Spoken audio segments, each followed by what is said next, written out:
tax levy to order at 6:50. Jason Nolan, Yes. Jonathan Larson, Yes. Jonathan Gable, Yes. David Harris, Josh Hahn, Yes. Sid Ingram, Yes. Francie Miller. Yes. Okay, up first we have public comments and recognition of guests. Hello. And then next is discussion. All right, so the tentative tax levy was presented last month. During this month's hearing, what you're going to hear is basically a recap with a few more details. This is a truth in taxation hearing, which is required due to our levy exceeding the 5% increase of last year's levy. Mainly, this is due to the EAV increase from the Piatt County wind farm that was not included in last year's EAV. So let's take a look at the proposed levy. Holy cow. Uh-oh. Yeah, right, we're not good here. All right, so school funding component. So what we're going to talk about to start off is just kind of where do those funding sources come from? So there's really three main funding sources. We have federal, state, and local dollars. Federal money is received through grants like Title I, II, IV, school improvement grants, IDEA special education grants, IDEA preschool grants, and the national lunch and breakfast programs. State money is the next primary source of funding. That is our evidence-based funding, is typically where a lot of that money comes from. EBF is really based on what they consider an adequacy target, so depending how adequate your resources are within your community and school district to provide education is how much money that you receive from that state funding. And so not only do we receive money through the EBF, but we also get some money through transportation claim reimbursements, which are prorated, special education, driver's ed, and then you can see early childhood grant and ag grants. When you look at local funding, that's really where our main majority of our funding comes from, and which we rely heavily on to operate within the school system. When you take a look at a breakdown, typically about 85% of our funding is local money, about 9% of our money comes from state funding, and about 6% comes from federal funding. So local funding. So when we take a look at a tax levy, the way it's created is through what they consider equalized assessed valuation. So when you look at our school district, we're kind of taking a look at all the property within our district. We have a 212 square mile school district, and so all the property there creates this equalized assessed valuation. We are very lucky to be in a space that has rich farmland, which helps us provide a steady EAV, which we've had that for a very long time. And then we kind of have two other points when we take a look at local funding. Number one is the Sapphire Sky Wind Farm, which is in McLean County. We started to see a significant increase in EAV in the 23 levy and also in the 24 levy. And then this year, we are seeing another increase because of the Piatt County wind farm operating. And so you'll see an increase this year in 25. So let's take a look at a 10-year trend in EAV. So you will see some significant increases here. When you take a look at the 10-year trend, in 2016, our EAV for our 212 square miles was around $150 million. That number today is close to $274 million. So a significant increase over the last 10 years as far as the valuation of the property within our 212 square mile school district. You'll really notice from 22 to 23, there's a big jump there. That's when the windmills in McLean County really started to add value. And then you'll see that increase in 24 and 25, same situation. 23, 24 with the McLean County turbine EAV increases, and in 2025, the estimated increase is due to the Piatt County. If you look at the 10-year average increase, it's about 7.23, an increase in EAV over the 10-year average. Our last 5-year average increase is 11.26, and this year's increase in EAV mainly due to, once again, the Piatt County wind farms, about 14.97% increase. All right, let's take a look at the proceeds. So proceeds is kind of where does the money go? So we look at local tax funds. These are used to really create revenue sources for the Ed Fund, Fund 10, Operations and Management Fund, your bond and interest, which is your debt services, Transportation Fund, Social Security and IMRF, Working Cash, Tort Fund, and HLS. That's our health, life, safety. The bond interest portion of the tax levy is actually levied by the county clerk, so that money goes directly to the county clerk, and that is basically looking at our district debt. So the last piece there, one of the great things about the significant increases that we had in the EAV over the last couple of years is we've been able to bond out for money to improve HLS projects, so different health, life, safety projects, things like the new roof. We have a window replacement project going on currently, and we'll continue to look at those items on those lists, and then also the big track field and Memorial Plaza update that we were able to do The great thing about the EAV increase, it's allowed us to really keep our overall tax rate very similar. And so, taxpayer knows what is happening and trying to release or some of that burden of tax on the taxpayer. When you take a look at this chart, basically it is our 10-year bond and interest tax rate. You can kind of see it kind of goes down a little bit, goes a little bit up, and then goes back down. So if you look at 22 to 23, that is when we did our big HLS and building construction bonds, when we did the two projects that we just talked about, the HLS and also the Track and Memorial Plaza projects. Then you can see basically from last year to this year, we have another drop. So in 2024, our tax rate was about 51 cents. This year it has dropped down to 45 cents. That's for bond and interest. All right, the next graphic basically looks at your operating tax rate as well as your bond and interest tax rate. So in 2016, our tax rate was $5.43. Over the past 10 years, that has dropped almost every year. The last few years, it's been around a similar rate. We are at $5.19 right now.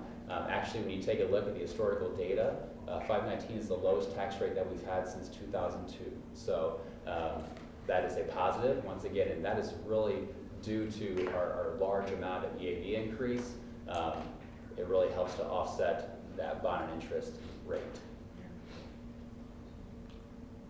All right, what you'll see here is basically a breakdown of the ed fund, or I'm sorry, of the funds. The second column is your prior year extension. So extension means how much money did we receive. So that talks about the money that we received for the school year. The next column, the 2025 levy amount, levy means what we're asking for. So this is how many tax dollars that we're asking for, basically. You can see the funds that are listed there. Kind of the main thing to take a look at and why we're having our meeting today is the district levy, kind of that brownish, grayish color there near the bottom. You can see that our prior year extension, so this year we will hopefully received 11.2 million. For next year, we're projected to receive about 13 million. Once again, that increase is really due to that large EAV increase that we're receiving for wind farms, so we're capitalizing that revenue from that EAV increase.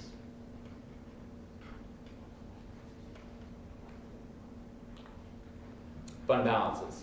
This is just a required piece that we have to present on. So if you take a look up there, you can kind of see which each of those funds, and you can see the fund balances. Those are unaudited fund balances. We have not received our new audit for this school year. Hopefully we'll receive that here soon. But you can see in the ed fund, we're about 7.5 million. O&M is 2.9 million. Bond and interest, 454,000. Transportation, about 1.1. IMRF and Fund 50, that's 341. Capital projects, 685. Working cash, 602. Tort, 80 is 114,000, and health, life, safety is 2.3 million. Some of that money we also have invested too, which has been great. It allows the interest to accumulate, helping to build those fund balances as well. The last part that we'll take a look at real quickly is what they call a fund balance reduction plan check. So districts, and I'm going to read this here because it's kind of easier to digest, but districts have to compare their average expenditures in Fund 10, 20, and 40. So that is the operations and maintenance, which is 20. 10 is ed fund, and 40 is transportation. So basically, we have to take a look at those expenditures over 3 years to see our current respective, to see if the current respective fund balance is more than 2.5 times the past 3 years' average expenditures in those same accounts. There's a lot there. We do not have to do a fund balance reduction plan. If you take a look at the bottom paragraph, what you'll see is that our expenditures in those three funds average around 11.1 million. And then our fund balances in those areas is 10.6. So we are very far away from that 2.5 times fund balance to average expenditures. And what questions do you have?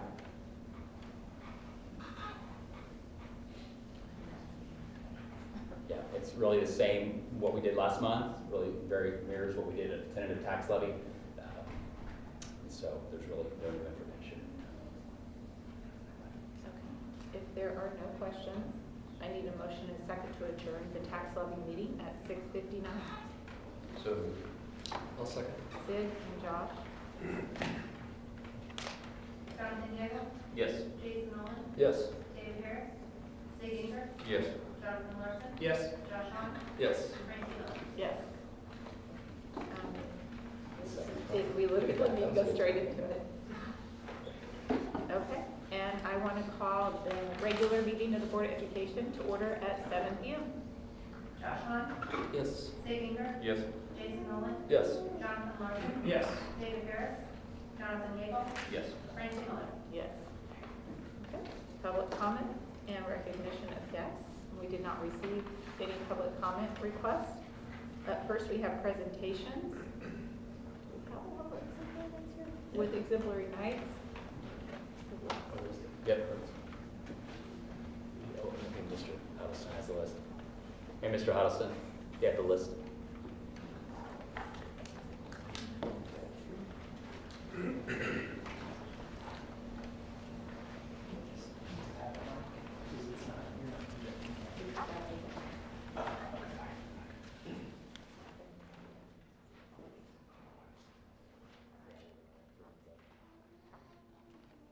Up first tonight, we have the Exemplary Night staff members. And for our Exemplary Night staff members, they have been recognized by their peers for their exemplary work. And as a Board of Education, we want to thank you for your efforts and the positive impact you make on Blue Ridge. For Schneider Elementary, we have Wendy Lilly.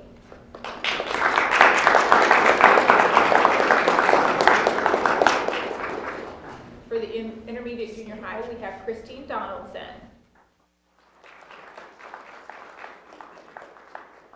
And for the high school, we have Lauren Lacey.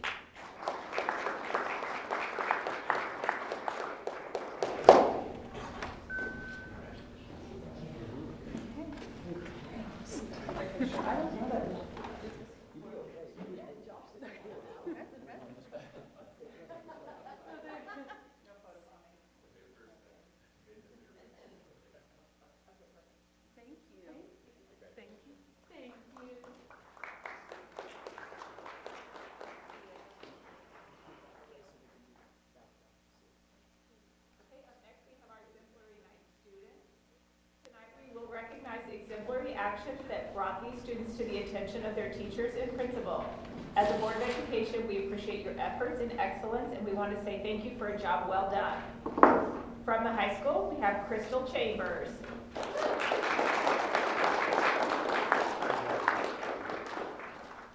Also from the high school, Kayla Meeker.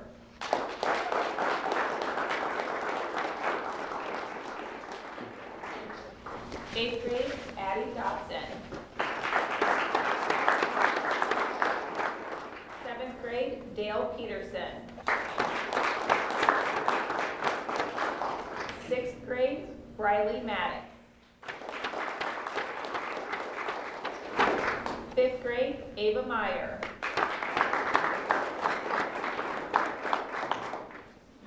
Fourth grade, Jackson Brown Collar. Third grade, Cecilia Redfield.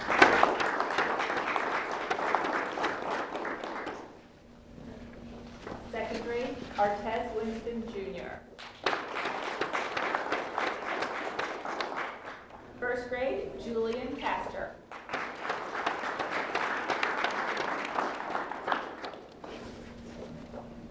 And kindergarten, Kiera Hale.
Thanks for having me, guys, and taking the time.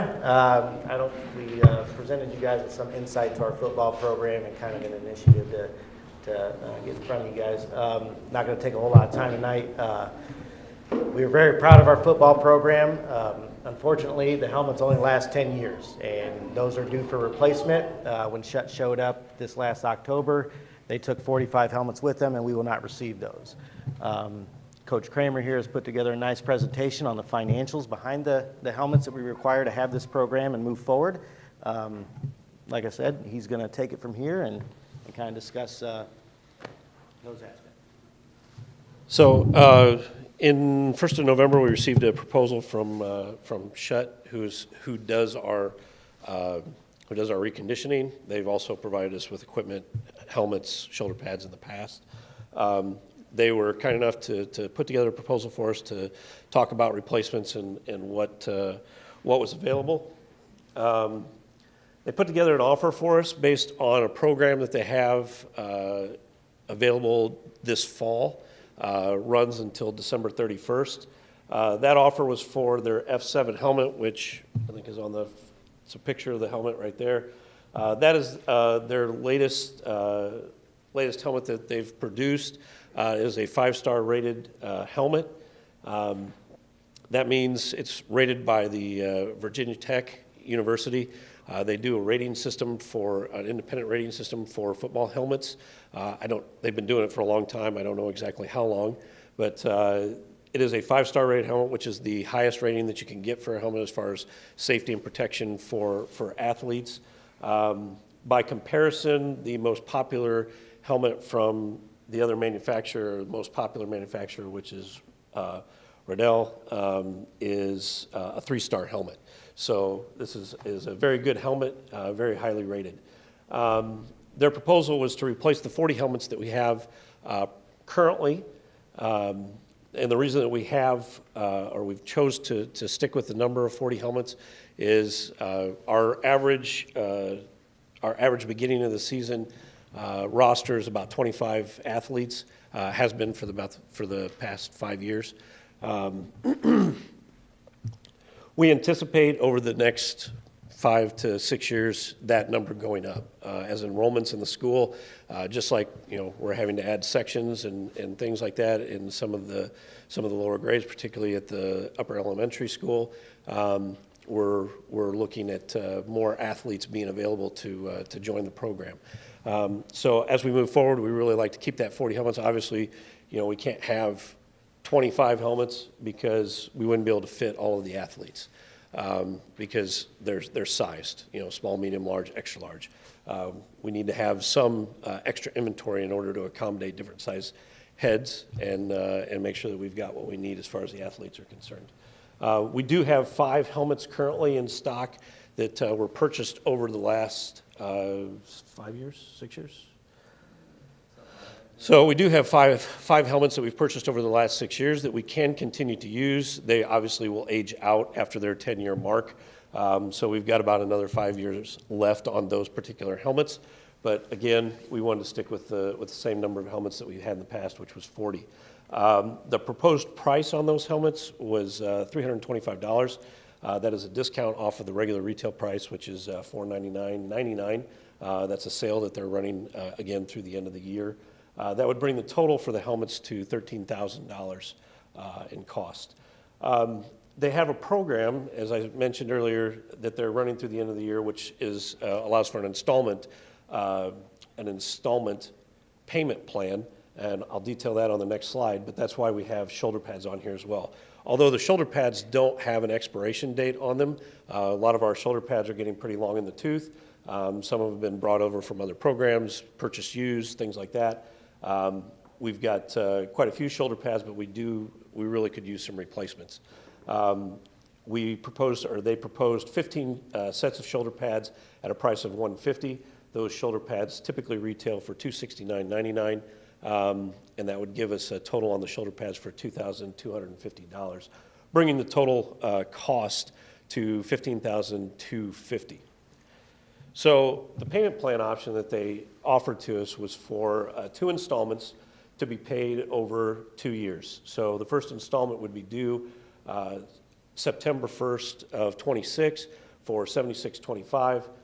Then the second installment would be September 1st of '27 for $26.25, which brings us to the total. They are charging no interest on those installment plan, so it's essentially a no-interest loan. One thing that we want to point out is that because we would be purchasing new helmets, we don't have to recondition this year. Well, we have 5 that we need to recondition, but we don't have to recondition all 40 helmets.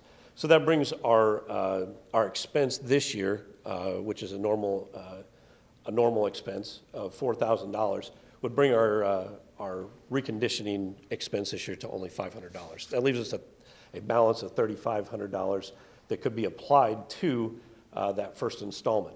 If we applied that to the first installment and paid it in this fiscal year, in a way of speaking, it gives us a discount, because that's normally money that we apply to that reconditioning fund or to that reconditioning price. We could apply to the first installment on the purchase of the new helmets. So if we did that, that would bring our total expense minus the $3,500 to $11,750 that we would have to pay. Then the remainder of that balance in '27. So the savings to the district over the full price of the 40 helmets, full price for the 40 helmets would be $19,999.60, which the savings alone just on the helmets is $82,449.60.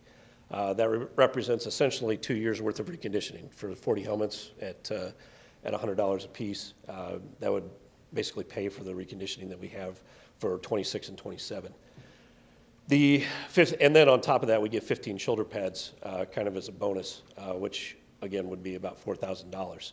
So we're essentially getting $24,000 worth of equipment for $11,750, taking out that reconditioning savings for this year.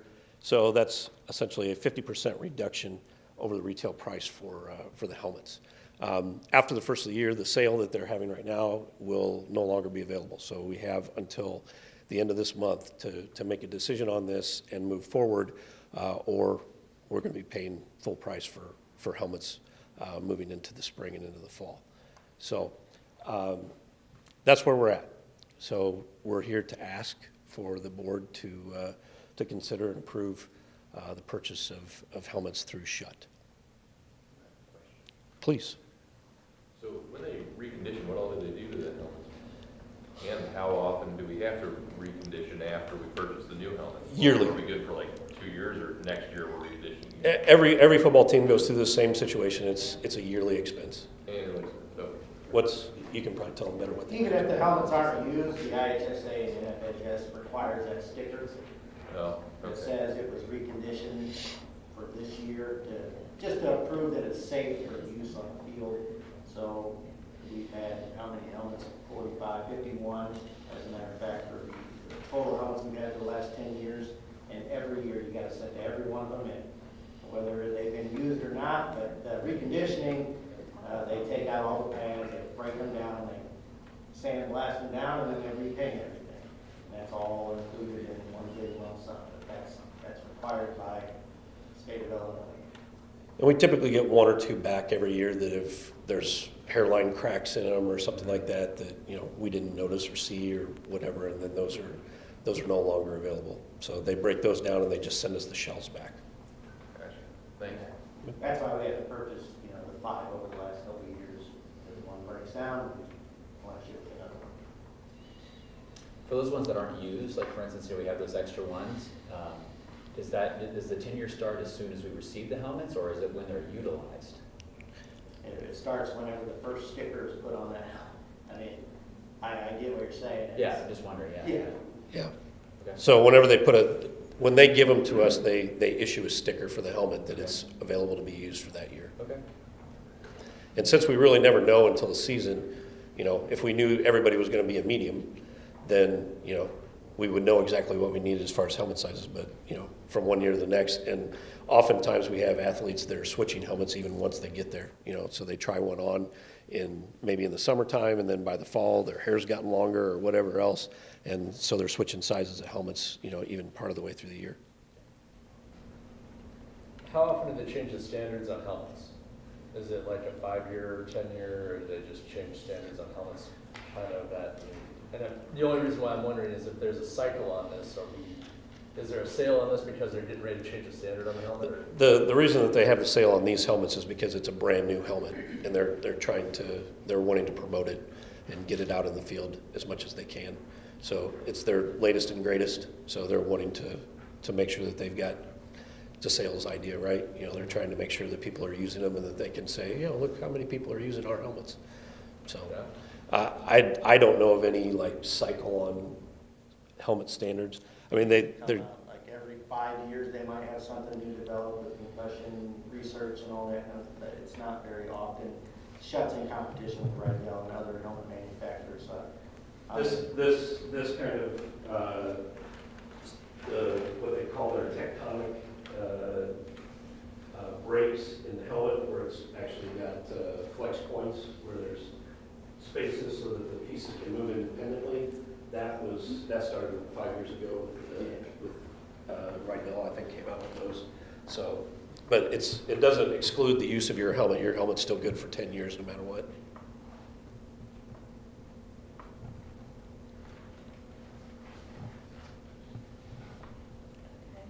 Any other questions?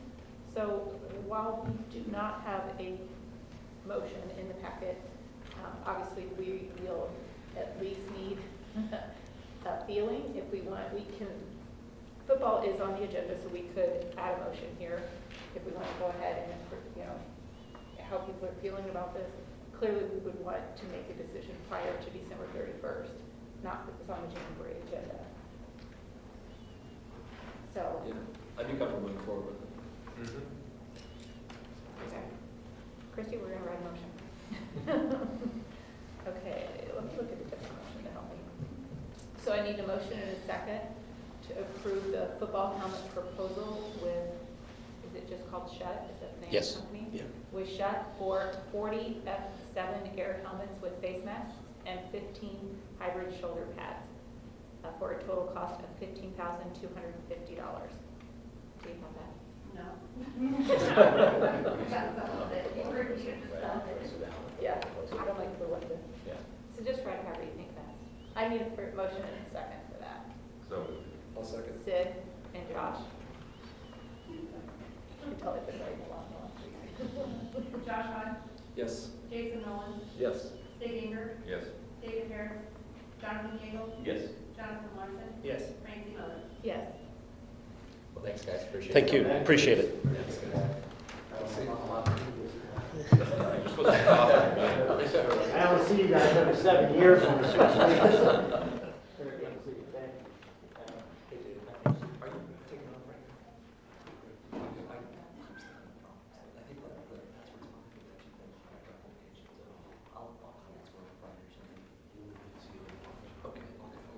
Okay, up next we have communication. In the board packet is the IASD talking points.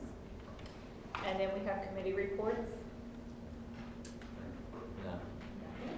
And then administrative reports. All right, I can get started. So we talked a little bit about this last month, good of the cause, but you know, the Snyder Playground process that we are exploring. We are excited to kind of look at two possibilities: one pre-K playground, and then one a K3 larger playground there at Snyder Elementary. You know, we're looking at utilizing a healthy fund balance in Fund 20, which is our O&M fund, to help you know, fund this idea. And you know, basically with the additional EAB revenue that's coming in, it allows us to make sure we can move forward without moving and going out for bonds. Project could be somewhere around $500,000 to $600,000, so that we have a really wonderful space that brings a lot of pride and opportunities for fun and learning and just updating our safety standards in that space. So what I really wanted to bring tonight is share a couple of things with you. Is that we've been able to work with Burton Jones, and they've been able to create some renderings of those spaces. And so when you look at your report there's a couple of links. The first one is a link to the pre-K play area where you can dive into and see the different options they have for those main play structures. The second link there is the K3 play area. Similarly, it'll have a couple of different options there as regard to those main play areas. Our goal is to share this with the community, and so they'll have the opportunity. This will go out in my superintendent newsletter, and Ms. McMurray has already done some sharing with teachers and so on to get some feedback. It's also in her board report this month as well, so we're trying to get that information out. Additionally, in that next part, we have a feedback form Mrs. McMurray created that allows us to get feedback from teachers, allows us to get feedback from community members, just about those play structures, those play spaces, and then provide just any additional information that you know we would want to think about as we go into it. Jonathan had shared even just kind of some conversation, Larson, I should say, I'm going to say Jonathan, so you never know, but just even kind of looking at more of things around it, you know, as far as the landscaping possibilities, you know, seating, just a variety of other kind of components. You know, those could be in phase 1 or phase 2, so we can kind of look at that and see kind of what is there. But we'll be sharing all this information out via, you know, Thrill Share, so that we can get as much feedback as possible from individuals and make hopefully the best decision for our community and students moving forward. Additionally, any questions about that? Yeah. Yes. So, like the big metal slides that you have over there, I was looking at the renderings, and like the swings, are you thinking replacing all of that, or? Well, that's a good question. Yeah, actually, go ahead. I'll let Ms. McMurray take over here. The slides, we're questioning how. They are very hot the big majority of the year. Hot and high. Great slides. They are great slides, they are, Maybe yes. 65. Swings have been a really big, talking point with a lot of teachers, you know, in the feedback form that I sent out, we got from teachers. Kids love the swings, and there's always a line of swings. And so what we're trying to figure out is how can we maybe use the swings we already have and then add some additional swings so that we have opportunities for more. Right now, we only have one swing that is accessible for students with disabilities, and so we're looking to add multiple swings like that, so we want to make sure that we've got lots of different options. One idea was to maybe move our current set of swings into the grassy area, and then the problem with swings is you need a lot of space. So one idea was to move the current set of swings into the grassy area, then bring some new swings into the playground area, but everything's, you know, open for discussion. I love the idea of the extra seating and benches, and that's great. That's right. Even the idea of a water fountain, which was brought up, you know, it's a water source for outside the it's warm. Yeah, one big piece of feedback was shade, providing shade. Yeah. So. Yeah, so we're getting a lot of good feedback, which is great. It'll allow us to make a better, more informed decision. So. Do you have a space in your backyard for the slide? I wonder if we could have like a open bid. I recently acquired a slide from the Franklin School. Oh, nice. Yeah, but I've got space for slides. If you get rid of them, you probably ought to auction them off at a fundraiser. Those are cool. We can raise funds for new. That's very good. All right. Is So, the goal to have that for next school year, or is there? So that's a great question. So it really depends how much feedback we can get and how quickly we can get this turned around. You know, I think in the eyes of the company that wants to put this into place, you know, they're hoping to have a decision by our January board meeting, in order to do it for the summer. And can you say how we can do it without going out to bids? Yep, it's a performance contracting process, and so basically it's what they consider a fair value, and so we can utilize it'll go through SIPC or Omnia at the moment. I'm drawing a blank. I think it's Omnia. Yeah. So Omnia is basically that umbrella. They're performing, and basically they contract out this process, and so that's how it works. Yeah. Any other questions? I think the question I have, Yeah. I like all the renderings. Would the goal or the plan be to remove like the monkey bars or keep that as an option? My understanding, and correct me if I'm wrong, my understanding is to basically take out everything that's there and replace it with kind of like a more unified play structure, which is what the renderings show. Yeah. One of the things they've done a lot of research, I guess, into when I was meeting with the representative, they talked a lot about providing different types of play experiences, like the ropes course, in addition to like slides, and then just giving kids different opportunities to play in different ways. So that's kind of what they were trying to pull in the different structures. You know, we told them about our students and about the size that we have and the number of kids that would be on the play structure, and then they kind of developed from there.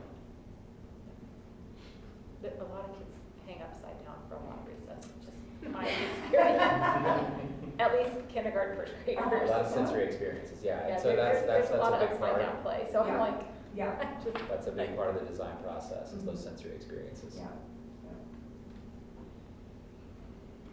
Okay, last thing I was gonna talk about is this winter weather. It's lovely, right? I'm ready for weather to be over in the winter, but I just wanted to kind of share, you know, obviously this time of year brings a variety of conditions that come about, and you know, there's a lot of work that goes into determining whether or not we have a snow day or e-learning day. I have a great team that drives around at 4 o'clock in the morning to check roads across the entire district. Deborah is one of those, Rich Boyles, myself. So we are we're driving all around the district and communicating, having dialogue, looking at weather briefings, talking with other superintendents, having conversations with road commissioners, really trying to make sure that we provide the safest experience that we can for our kiddos. You know, we did just recently have our e-learning day, and we were able to get that out the night before. We had a little bit of an issue with Apogee, but we got that worked out. We had that conversation where I actually scheduled everything to go out at 6 o'clock, so people got some different notifications. For whatever reason, when we talked to Apogee, our text message and emails were about 21 minutes delayed, and they said it was because there were so many other districts that were also canceling and just just kind of, they had too much traffic, and so that's what that delay was. So they said that they have worked and found a solution to that, so we should not experience that in the future, but it did create a little bit of a communication loop or issue there. So we do have that under control. As soon as we saw the delay, contacted Andrea, Mrs. Weedman. She reached out to Apogee, and we got a response today. So that's good. But don't forget, make sure we will make those announcements always by 6 a.m. in the morning. And if you don't, make sure you download the Blue Ridge app because those notifications get sent out and pushed out, and so that you have that information as soon as information becomes available, not just for winter weather, but for a variety of things. Okay, that's all that I have. You want to go next? No, next year. Next week? All right, I'll try to be brief because I know Sonny's got a lot to say. So we spent the last month navigating a couple of e-learning days. That's been exciting. Attendance is really good for these first couple go-arounds. Lately, we've had staff and students participating in different dress-up days, kind of take a little pressure off as we wind down the semester, because at high school, it's all about credits. You gotta pass your classes to get the credits at the end of by the end of the semester to get you towards graduation. So that's part of that house that we talked about last month with that we get graded on from the state. Like, what's our graduation rate look like, and then also another factor in that is ninth graders on track for graduation. So really, our freshman teachers are keeping an eye on especially those math and English classes, and making sure that they're pressing those kids to do all they can to pass those classes this week. A more positive, exciting thing, last night we had our band concert. We got to hear from our jazz band and the junior high band and the high school band. Recently we had our first high school wrestling match. That I don't think Blue Ridge has had wrestling in the past, so we're co-oping with D-Line, so it was really exciting that we have 4 kids participating in that, and it was fun to get to see them in action. Been having discussions about a new course, and I'm sure Paige is going to talk about that, so I won't steal her thunder. Kind of remodeling our business department and what those classes might look like, and then busy with hiring, as we'll talk about in closed session as well, because a couple of things came up. So, I think that's about it. Questions? Okay. Cool.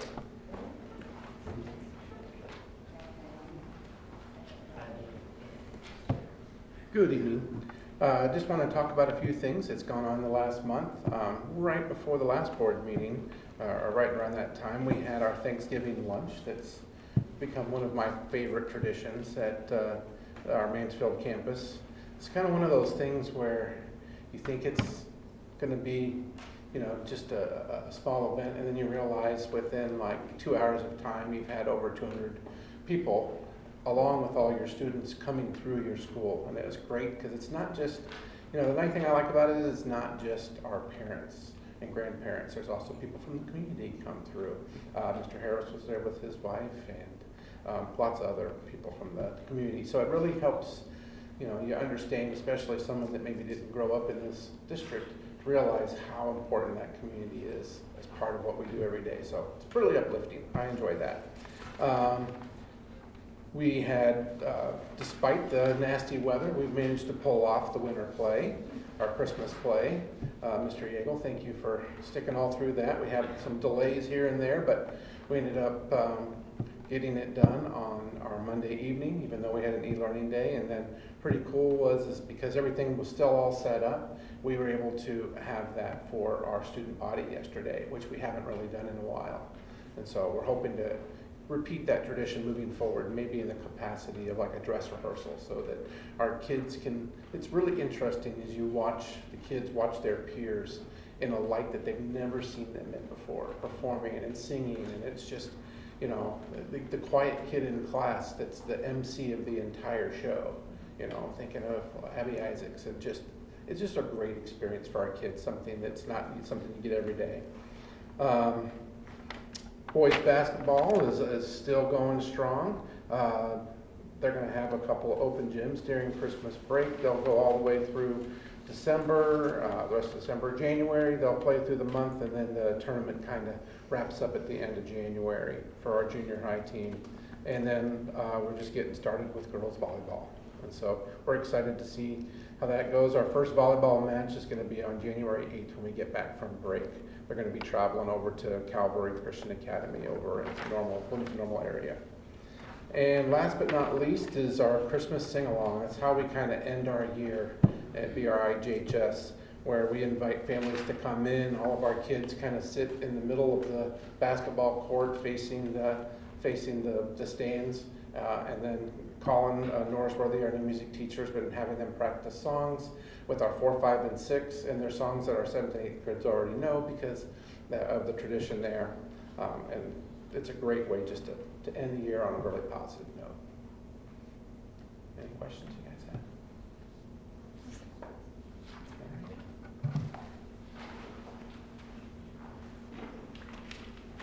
have? Okay, I do have a lot. Well, playground's pretty much covered, so I can cross that Good. out. A couple of things that I want to point out in the board report just to kind of bring to your attention, just so if you start hearing rumblings about it, you kind of know what it's about. One of the conversations we started having at Snyder is about what's called standards-based grading. And so what that does is it really kind of shifts the perspective of first, second, and third grade grades from like a percentage type grade to how closely or how well students are meeting the standards of their grade level. So we're hoping to kind of really dig deep next year. So we're starting the conversation now. We're going to dig deep into it next year as a building and try to figure out like what should our priority standards be? How does that look when we're using our curriculum? What do grades look like? How do we communicate that to families? What does it mean if a student is not meeting a standard or is exceeding a standard? It really kind of brings more clarity to what it means to have an A in reading. What does it mean to have a B in math? So we're kind of digging into that next year. So you'll hear more about that, but I just kind of wanted to put that on your radar. We have wrapped up our iReady testing, which is, you know, the winter testing time. We're also doing dyslexia screeners, which is required by the state. So we're looking at that data. And then when we come back in January, we're going to have a day where we're meeting as grade levels for an hour and a half per grade level to look at all of the data that we've gathered at this point in the year to kind of figure out what supports we need to put in place for kids and then how we need to extend learning for some of our other kiddos. So that'll take place on January 8th. Talked about the playground. One of the things that I'm really excited about is in January, we're going to have 4 different workshops with an organization called 40 North. They're in Champaign. They put on a program every year called Pens to Lens, and what they do is they help kids write screenplays, and then the kids submit those screenplays as a competition, and winners either have their screenplays turned into movie posters or actually short movies, like 6-minute shorts, with like real actors and everything. And so we're opening that for all students K through 12. We're going to have workshops there are 2-hour workshops. They're on Tuesdays and Thursdays. We're going to put signups out to the community. It'll be in January when we get back, and hopefully we will have some Blue Ridge winners and, you know, movie makers. So really excited about that, looking forward to that. And then the only other big thing is that we have gotten word from the North Pole that we are having a special visitor at Snyder on Friday. So if you are around and need to get any last minute wishes in, come by about, I don't know, between like 1 and 2 on Friday afternoon, and you can check in with the big guy. Okay, any questions? Did you ask him for the playground? You know what, I've been working hard on asking for that playground. We'll see what he can pull off. Maybe a new slide. That's quite a load for the sleigh. You know what though, that sleigh is magic. I mean, that's a lot of gifts to fit on. It can do it. You gotta believe. Yeah. Any other questions? Go. Thank you.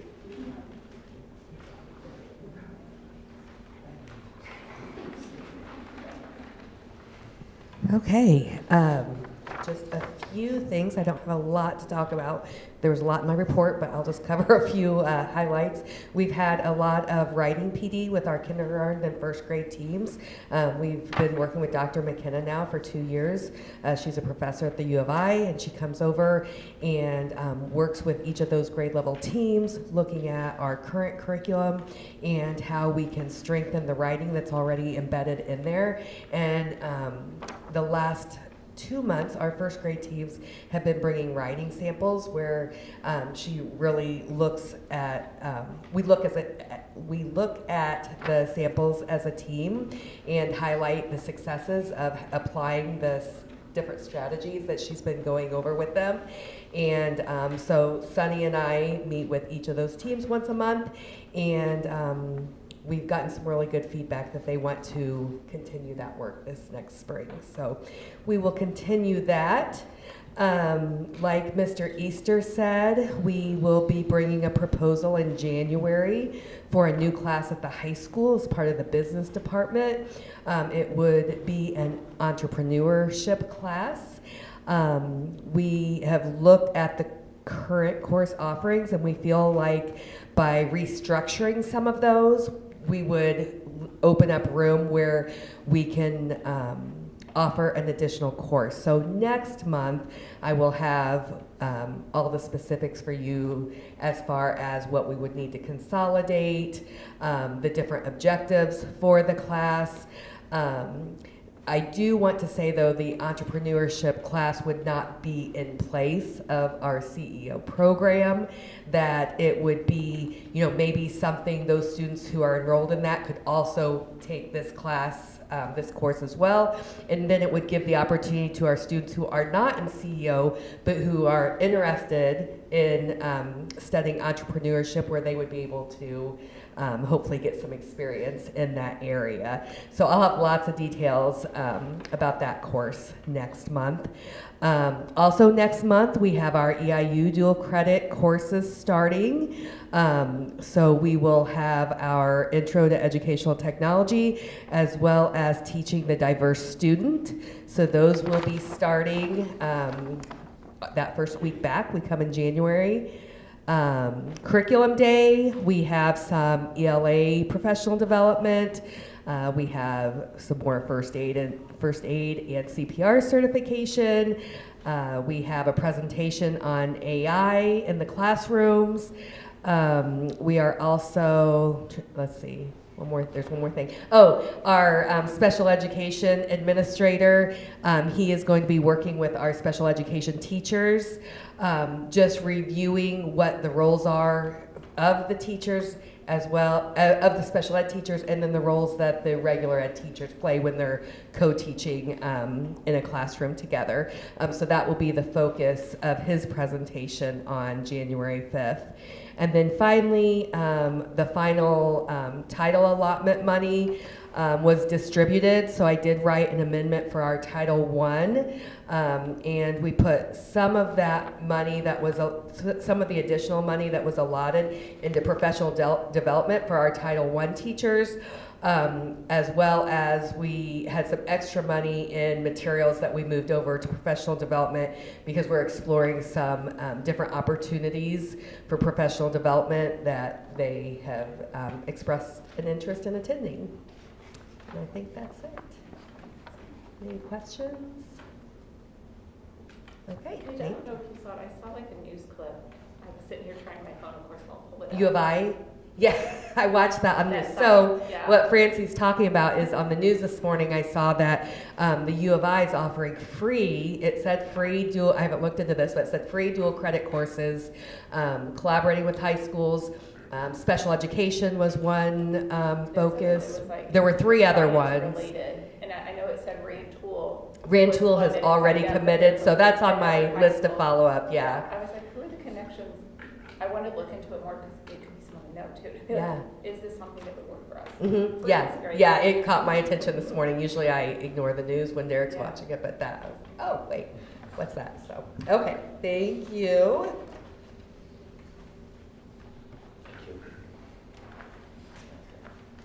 Deborah, you can go talk about your planning. Yeah, go ahead. We'll just move yours up, that way you don't have to stay too long.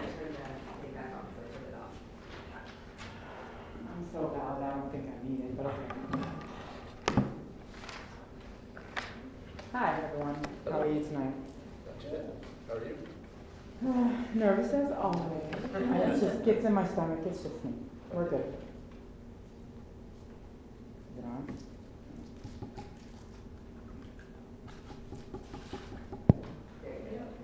Okay, it's going now. All right, so in your package, you should have the proposal and all the good information with it for the coming up year. We're talking about, we're giving back 2 buses this year, at the end of this year. So I get estimates from Bluebird and for IC buses. There's a bit of difference between both of them. So I'll go over the pros and cons real quick before we go over the figures, okay? Bluebirds, they are now offering an on-site warranty, which they've never had before, through the truck center. They have a little bit cheaper rate than the ICs do. They have a complete air package that they added into our bid this year. The cons is the bus quality is not as good as the IC. They only do 15,000 miles versus 16,000 a year. AC would only be in 2 buses, which might cause a little bit of conflict at the bus garage, just saying. They have less room, not only for body styles in the driver's seat, but for students. Just for an example, one of the kids, I took the Bluebird. I'm always the one that takes the Bluebird, just put the miles on it. We're paying for the miles, right? So I take the Bluebird every time I do a sub job, and I did one today. The kid that gets on the bus, he goes, "Why do you always have to bring this bus? You know I don't like these buses." And he's a student, so actually out of Bert's school. So he isn't even done growing yet, and he's already complaining about the room in it. The door adjustments don't hold very well, so they'll get wind up underneath of it, and that causes an issue. Our little white bus that we got has that problem, and so when you're going down the road sometimes, it'll open the gate, not the door, but it throws the sensor in the door because the door goes in the wind. And there's not really much you can do with it. We've had it all the way up in Oswego, and that's another thing. When we take it up there for them to work on it, it's a 2.5-hour drive one way and a 2.5-hour drive back to be able to do it.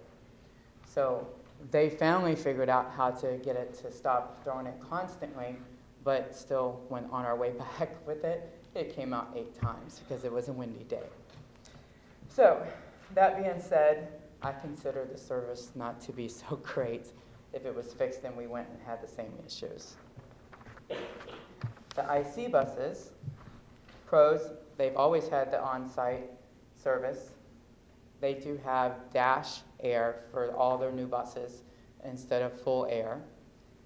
I did call and ask what the difference is with full air for pricing, so I have that for you when we get to that point. They give you a 16,000 mile every year. before we have to pay for the mileage. There's more leg room for your passengers. It fits a lot more body style. We all have different tall, short legs, tall in the torso or shorter in the torso. So every person that sits in one of those seats has to adjust their seat and be able to be comfortable in it to drive it. The problem between the Bluebirds and the other is the way that that compartment is set. So when people sit down, some people don't fit the pedal. When you sit in your car and you put your foot down on the backside and you press down on your pedals, some people are driving toes instead of the way they're supposed to. That's two different things. Either your foot can slip off easier, or you could end up with a cramp in your leg, which some drivers have come in and told me that they've had before. I'm like, you have to adjust your seat where you have your foot down on the thing, because that's the most important part, is keeping them safe so they can keep the kids safe. But this one adjusts the seat and stuff better, and it provides the more room in there for pretty much any type of body. So that being said, the doors, one push. Okay, that is talking about the button that you push to open a door. On a Bluebird, you have to push and hold it. You have to keep your hand on it until it completely opens, and the same with closing it. Where the IC buses, you push it, and it automatically opens, and it automatically closes like this, instead of taking that extra time for that. They are a little bit higher rate, that's a con, and my one complaint about cosmetic screws. They have these lovely little cosmetic screws that go across the top for decoration. Well, sometimes they just work their way out and just fall. But it doesn't affect the way the bus is stabilized, it doesn't affect the bus is running, so that's why it's a cosmetic screw. Okay, now, Bluebirds. You guys asked me to check into buying last year, or 2 years ago, the last time I presented. You also asked me to check into what kind of maintenance and stuff we do. Well, the main maintenance is we have oil changes, of course. In the last 2 years, we had to replace a tire. One tire to replace was over $600. So imagine having to do all 8 tires or 6 tires on the bus at one time. That could add up pretty pricey. And as far as all the warranty work, one tow to Oswego cost us $900. And all the rest of the warranty work, they're pretty closed mouth about and won't give me any prices. I can call different places and say I'm somebody else and get prices, but they just don't like to give out their warranty information. So I can't really be precise on that like I wanted to be. And I've talked to the parts department, the labor department, the salesmen, all of them throughout the last 2 years, and no one really can give me that information because they do it through warranty. I don't know is what they tell me. Somebody's got to know, right? But I do not know that information to give you. So I will tell you that they said to buy a gas Bluebird outright would be $157,710. To buy a diesel Bluebird, it's $153,760. They are including, both companies are going to include in their prices the 5-year warranty. This way that we're covered like we are when we do a lease. The only problem is once that lease is up, we have no coverage. Everything's on the school to repair from there. So that being said, the lease for a gas bus, and his are both 5-year leases, is $26,411.13, and that's per year. A lease for the diesel bus is $26,243.43 for a diesel bus. Moving on to IC. IC to purchase they're both 77 passengers, sorry, forgot to tell you that. A 77 passenger is $155,864, $155,000. The 77 gas is $174,229, which includes the 5-year warranty. So most things would be covered on it until the 5-year warranty runs out. To lease one, the diesel for 3 years is $29,878. A diesel for 5 years is $26,276. A gas bus for 3 years is $30,122. A gas bus for 5 years is $26,482. Those prices are with the dash air that comes with it. If we were to add the full air, like we were added to theirs, on a 3-year diesel, it would be $32,681. On a 5-year diesel, $28,31. On a 3-year gas bus, $33,420. On a 5-year gas bus, $28,547. If I was to give my opinion, which I'm going to, right? On a diesel bus, we change the oil every 10,000 miles. Yes, we use diesel, which gives us better gas mileage.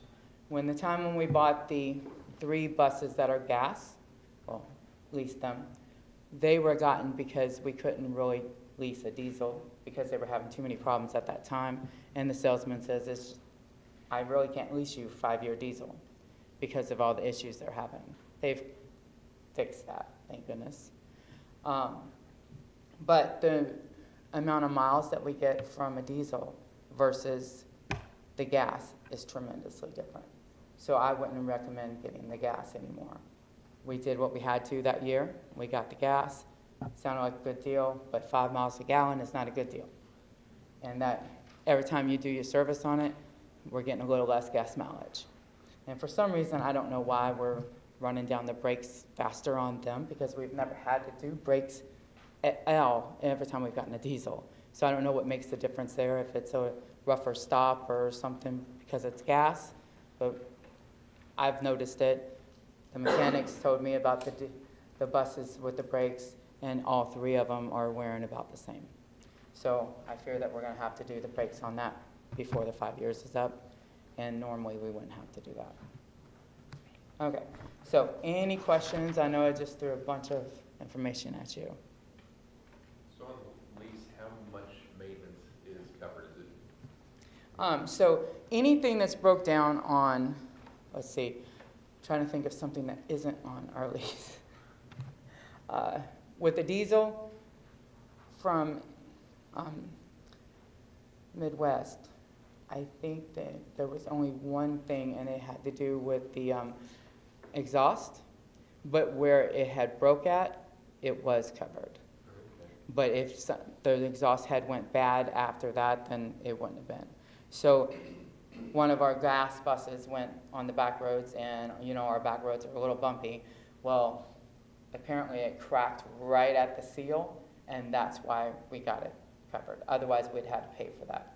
Everything else that we've had on the MT buses, which is Midwest, they are all covered. So brakes and normal wear and tear items? We've never had to even replace them. Gotcha. But there would be something that's covered with the lease? It would be something if they wore down quickly, like the gas buses are, that we would have to cover. Okay, but they'll cover them with the lease? Yes. Right. Well, no, Oh, no. because gas buses are leased, and they're not going to cover for brake pads. That's Okay. general maintenance. I was wondering where they draw the line on that. Yeah. Most of the things they do cover from bumper to bumper, but something like that is just general maintenance that we would have to do. Okay.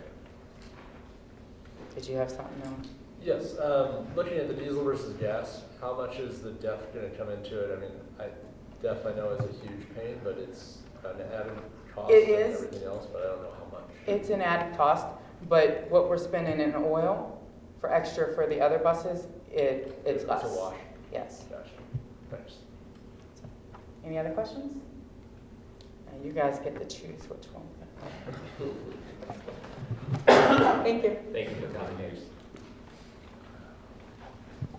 And we don't have any action today. I just wanted you to kind of hear and listen, have some dialogue, and just kind of see what we want to do moving forward, and we'll vote next month. My question would be right now, just after hearing the initial recommendations from Deborah and so on, is the board leaning one way or the other as far as gas or diesel? Oh, diesel. Yeah, Well, I agree. Yeah, I agree. The next question becomes the lease or the own. Yeah. I would, What's the lifespan on, oh, and I meant to ask you that, I apologize. The lifespan on, because we talked about 5-year leases, probably. Yeah. What's the lifespan if we were to purchase the, I mean. Most things start going bad about 6 years. Okay, Yeah. so about the same time frame roughly. Yes. Maybe looking to replace, okay, thank you. Yeah, that idea, I would lean towards leasing that. Yeah, the 5-year lease, having the warranty. I like having the on-site ability for them to come down and to fix here. It saves 5 hours of travel time. I mean, I know that might be changing that, or I'm sorry, Bluebird might be changing that. It Right. sounds like they'll do some on-site, but the other thing is, I know Deborah's talked a lot about just the quality. It seems like some of the mechanical issues we have with Bluebird as opposed to the IC buses. I mean, at this point, I would really lean probably toward, the Cummins bus, the 5-year diesel lease, looking at 2 of those. The question becomes, there's a little bit of an upgrade, it's around $2,000 to $3,000 additional dollars, whether we want to do just the AC that is only for the driver as opposed to an entire bus being air conditioned. So the AC for the driver, because in the heat, they've had drivers pass out. So they put 5 vents up in the front so that it cools off the driver enough so that they won't pass out, because they don't have all the windows that the kids pass out.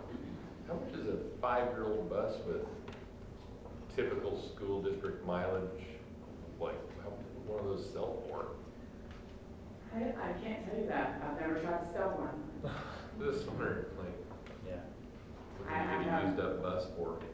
I have no clue. I know that people do buy them or send them on to like contractors. Yeah. I used to work for Illinois Central, and they bought a lot of used buses because they got them cheaper and have a lot of mechanics that can work on them when they go back. Oh, yeah, that'd be my other question, would be for the diesel mechanic, see what he thinks about 5-year-old bus and how much work it's gonna be. Because we have one mechanic that works 10 hours a week, so you would definitely have to hire Have a full-timer. a mechanic. Yeah. Was it Bluebird that we had the issue with where we ordered the buses and then they were stuck in different cities when they were supposed to be Yes. coming to us? All right, that sounded familiar. Where the drivers got out and just left them where they were. Yeah, it's just a Go ahead, bad Brad. Yeah. I don't mind saying anything. The one bus, the Bluebird bus, which is a handicap bus, Oh, that's. we actually nicknamed it the Demon Bus because of all the problems we've had with it since we've had it. And I mean, it was really bad. We got to the point where the bus would just shut down for no reason, and we started digging through the wiring. Come to find out, the wiring going back to the fuel system was actually crushed by the body of the bus when they put it together. When they assembled the bus and put the body on the framework, they literally crushed the wiring harness going back to the fuel system. And we ran into a lot of havoc with that alone. And I mean, they just lifted the body up, pulled the wiring out from off the frame, and then put the body back down and never did nothing about fixing it. While they had it in the manufacturing, I mean, so if that says anything about quality. Yeah. Thank you. Melissa, do you have any input? She's another driver for us. I prefer internationals. The seats are a little bit lower, so especially for my Schneider kids, I can see the tops of their heads. The Bluebird bus seats are a little higher. So it's just like a tiny little detail, but Yeah, for me, it's when I'm important. looking back in the mirror, I appreciate that. Good. Thank you for sharing that. Yeah. So if we get a 5-year warranty with the purchase, is that warranty any different than the coverage you get with the lease? No, So it's the it's same. the same. It's an extended warranty that they are offering because Bluebird's offering it because of the IC, it automatically comes with it. So we don't lose out of the benefit of the warranty by buying. No, you don't then, You just have to deal except with it for after. once it hits 5 years, then you're done. We don't worry about selling it. We're worried about selling it. And maintaining that. Maintaining. Yeah, and whether or not, could you get $26,000 out of it? But that's also maybe even a backup bus. Because we do have buses go down and we can't get them to places. It's kind of nice having something you can at least get by with.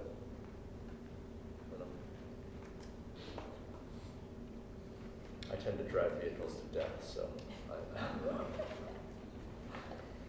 Okay. All right. Well, next month, is there anything you want me to look into specifically that I could bring information about next month? Weird random question. Okay. Mainly driven by occupational issues. What is the cost of adding seatbelts to any bus? I know it's substantial, but how substantial is it? Well, I can tell you a couple of things. I don't know the exact cost. I mean, you may have an idea on that. Well, I don't know if they went up since I last bought them, and that was probably a year and a half, but we paid for, how many seatbelts did we have? 8? We got better than that. We had 3 boxes. No, the boxes you were working at was already there. The newer ones that was in there. There's 6 or 8 of them anyway. It was closer to $400 something. For the box or a piece? For the 6 of them.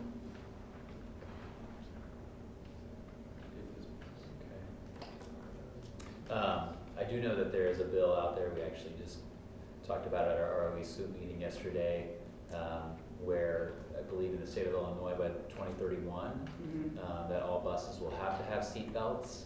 Now, there are some criteria there that exempt buses, like if you lease from a company and some other components, if you buy them, they would have to have seat belts. I mean, there's some different weird criteria there. But in 2031, if you purchase anything after that year, all those buses, I believe, will have to have seat belts on them. So let me tell you something about seatbelts on a school bus. School buses are manufactured for the safety of the kids. The cushions and the seats and all that stuff is there for that reason. Yes, some kids get hurt without the seatbelts. However, be one driver in there, that seatbelt cutter only does 3 seatbelts. So if you have people trapped in there that's seatbelted in, getting them out within 2 minutes of a fire is almost impossible. Yeah, I've heard that from other bus drivers, well, retired bus drivers, when they saw that legislation coming through, they're like, that better not happen. Because you'll never get those kids out of that bus. Some of the states who did take on the seatbelts, there was, I think, 5 of them. One of them was Florida, and they discharged it after 2 years. They had a bus go into the lake upside down, and it was, I believe it's kindergarten and first grade, it might have been one or the other, but if they had been seatbelted in at the time, they would have been half an hour. So there's good and there's bad with both, and so you guys need to know the good and the bad instead of just, hey, we need seatbelts. Okay. Any other questions or things you want me to research before next month? Okay. All right. Thank you. Thank you, Deb. Thank you, guys. The remainder of the administrative reports are in your board packet. Up next, we have consent items. If there are no questions Thank you very much. about consent items, I need a motion and a second to approve the consent agenda items listed on attachment A as presented. So moved. Second. Yeagle and Sid. Jason Nolan, Yes. Sid Inger, Yes.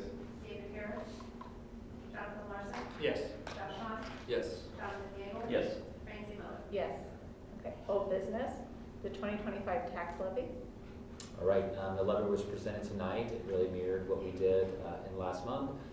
Tonight you heard about the EAB operating bond and interest rates, overall tax rate averages over the last several years, and also fund balances that we currently have that are unaudited. Are there any questions? Okay, if not, I need a motion and a second to approve the 2025 tax levy for Blue Ridge CUSD 18 as presented. So moved. Second. Jason and Larson. Sid Inger, Yes. David Harris, Jonathan Larson, Yes. Josh Hahn, Yes. Jonathan Gable, Yes. Jason Nolan, Yes. Francie Miller. Yes. Up next, in new business, we have board policies, press 120. All right, so this is first reading, so there's no action tonight, just a couple of things to kind of be aware of. A lot of the updates are language related, and really updates in response to new laws that are coming into action. There's three kind of ones that I wanted to touch base on tonight. One of those is 2150, that's committees. We currently have in our policy states that there should be no more than 3 individuals on a committee. Right now, we do have one with 4, and we're looking at, why do we want to revise that policy and kind of what that looks like moving forward. I think initially when that conversation was talked about is trying to get more ideas and more viewpoints into those meetings and committees to make sure we're making informed decisions. Obviously, that all comes here for the board to vote on, but just trying to get different perspectives in those committee meetings. So I didn't. We could talk about that tonight, or we can move until next month. I mean, if we feel like we want to still have the opportunity to have 4 people, then I say we just revise our policy to allow that. Regardless, 3 or 4, it falls under OMA. We would have to have a committee of 2 to avoid OMA. So. Yeah, I was going to ask why. Well, I think typically a lot of people have done 2 or less, 2 committee members, because that way you don't have to go through all the specific hearing procedures. We don't have to post and some of those other components. When we have 3 or more, our policy has always been, we post everything. We post all of our hearings, all of our committee hearings. So that's just kind of been a past practice that we've had. I don't see any reason to change that. So you do want to change it then, because right now it says 3. No, I'm saying, like, Change how we do it? no, leave it set how we do it, leave it how we currently do it. So if we want to have 4 committee members, then that's fine, we're already, it's open. That's fine, there's nothing wrong with that. Okay, and so we'll vote on that next month. Any other thoughts on 2150? Yeah. Next one is 660, curriculum and content. Just several updates there. If you look through the policy 120, you'll kind of see just a lot of little things that are changed here and there. Kind of learning more about that to see if there's any other bigger updates. I'll have more feedback for you next month on that. Most of the things I've seen so far are minor. There is a potential that could be a bigger issue related to CHEP, which is the Comprehensive Health Education Program. But I need to learn more about that to see if there's any updates that would impact Blue Ridge. One of that is looking more about a comprehensive sex ed program that is you would make us basically you would have to, as a district, potentially do. Obviously, there would be opt-out forms that parents and families would have access to. But we're kind of waiting to hear more about what happens with that policy 660 and so on. So I'll have more of an update next month. 7150 has to do with agency and law enforcement requests. So a lot of that stemmed from some of the new immigration policies that are there, according to the laws, making sure that all students have access to free and appropriate public education. So basically what's happening is they are looking at developing procedures for any time law enforcement were to come into a building that would have to be followed by the school district. And those would have to be created and then put into place by 7/1/26. So anytime that a law enforcement agent came into the building to either request something related to student records or see a student or a parent, whatever it may be, there would be a set of steps that would have to take place in order for that to happen. But once again, those will be something that we have to create and develop. There would be very specific things about forms that would have to be completed, subpoenas, contacting board attorney. There would be these processes that would stay. Yeah, so that's something that once again we'll continue to do work on and have more of an update next month. Those are kind of the main the big ones. So what would that look like for, say, a resource officer? Different, yeah, because we have a memorandum of understanding with our SRO, so it'd be different. Yeah, it does apply maybe to some outside agencies. I think initially this was really stemming from immigration. ICE and Border Patrol is where a lot of this seemed to be from the webinar on Press 120 that I went over. But yes, as far as the SRO would still be able to have conversation and dialogue. A lot of this stems from, really due to the immigration There's a issues whole that are- series of laws guiding Yeah. SROs already, but Yeah. it really doesn't come to play with that. Illinois law enforcement haven't been able to ask about immigration status for 15 years. So it's outside agencies, outside the state, federal.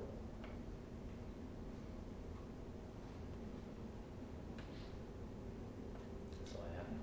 Any other questions about this? If not, we'll move on to assistant principal for Schneider Elementary. Yes, so, sorry, a lot of press policy pages. So Snyder assistant principal. So sad and potentially exciting things at the same time, right? We have Mary Diener, that's been our AP for a couple of years, and she has done an amazing job as being an assistant principal at Snyder Elementary, developed great relationships and really helped improve systems. And but she's retiring from retirement. For real. Yes, we call it. So, For real. she has done amazing things for us. We've been very thankful. You know, gave her a hard time about it, but I know it's time. So, as a result, you know, she's only been working basically 3 days a week, and then Paige really covers those other 2 days. You know, to make sure that we have support in the building for teachers and students, make sure that we can continue kind of our instructional focus and make sure staff are supported and students and families are being able to be communicated with and so on. So it's really a pivotal position, to be very honest. I did it for a long time, and so I know that support is super critical. And so, you know, we'd like to post the position to have someone 5 days a week. You know, that would be that consistent person to support students, to support staff. You know, I really feel like it's a needed position. And you know, Sunny, do you want to share anything? Number two also is it allows, you know, Paige to really focus once again, you know, 5 days a week on her position as well. You know, she's being pulled to support. She's doing an amazing job, but it would really give her more time to do even more spectacular things across all 3 buildings. Sunny, do you want to share? I mean, the only thing I'll share a couple things. First of all, I remember when I talked to Ryan, when I first had this position, and we talked about, oh, well, yeah, and we'll get you an assistant principal. I'm like, this school is not that big. I'm fine. I'm fine. We don't need an assistant principal. And he told me, I'm like, I think I'll be okay. And yeah. And then it was just the other day, he was like, okay, I'm gonna go over to the high school. I'm like, where are you going? Like, I don't have anybody. Where are you leaving? So I will say I have completely changed my tune because it is, it's not even just, like, initially you think you need an assistant principal or somebody there to help with behaviors, and that's not at all what it is. Like, you know, there are a lot of things that we want to start doing more of at Snyder, like having these data conversations. Well, you can't have these data conversations unless you're continually in the classroom experiencing kind of what teachers are experiencing and then having time to have conversations with teachers. And that doesn't just happen with just one administrator in the building. So I do think it would be incredibly helpful. I'm excited about the possibility of it, so I'm glad that we're having this conversation tonight. But I have become a believer in the few short months that I've been there, so yeah, it's definitely time.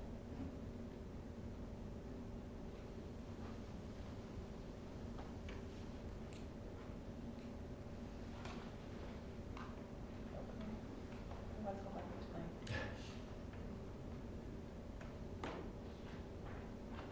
Any comments or questions on that? We're essentially just going to be going from a half-time to full-time. Yeah, going from about 60% to 65%, 70% to a full-time. As well as decreasing the workload of one full-time employee. Correct. Yes, that would be the hope. Right now, I think, you know, it'd be maybe around a $15,000 to $20,000 increase annually is what that would turn out to be.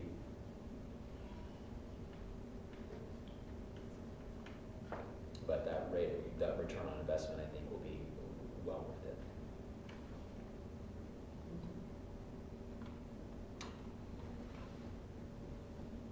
Okay, there are no questions or comments? I need a motion and a second to approve a full-time assistant principal for Ruth M. Schneider Elementary as presented. So moved. Second. Josh Iñigo. Dave Harris, Jonathan Larson, Yes. Josh Hahn, Yes. Jonathan Gable, Yes. Jason Nolan, Yes. Zay Ganger, Yep. Randy Miller. Yes. Okay, up next we have the transportation planning, but Deborah already took care of that earlier. Did anyone have any other comments on that right now, or we're good till next month? Okay. Next, I need a motion and a second to appoint the school board president to preside over a hearing in closed session. So moved. Second. Jason and Josh. Jonathan Larson, Yes. Josh Hahn, Yes. Jonathan Gable, Yes. Jason Nolan, Yes. Zay Ganger, Yes. David Harris, Randy Miller. Yes. And then I need a motion and a second to move from open session to closed session for evidence or testimony presented to a school board regarding denial of admission to school events or property pursuant to section 24-24 of the school code, provided the school board prepares and makes available for public inspection a written decision setting forth its determinative reasoning, discussion of appointment, employment, compensation, discipline, performance, or dismissal of specific employees of the district, and a semi-annual review of closed session minutes at 8:16. So moved. Larson, Second. Jason. That was Jason. Yeah, Yes. it was actually two people at once, but I called Jason first. So Larson and Jason. Yes. Okay. Josh Hahn, Yes. Jonathan Gable, Yes. Jason Nolan, Yes. David Harris, Zay Ganger, Yes. Jonathan Larson, Yes.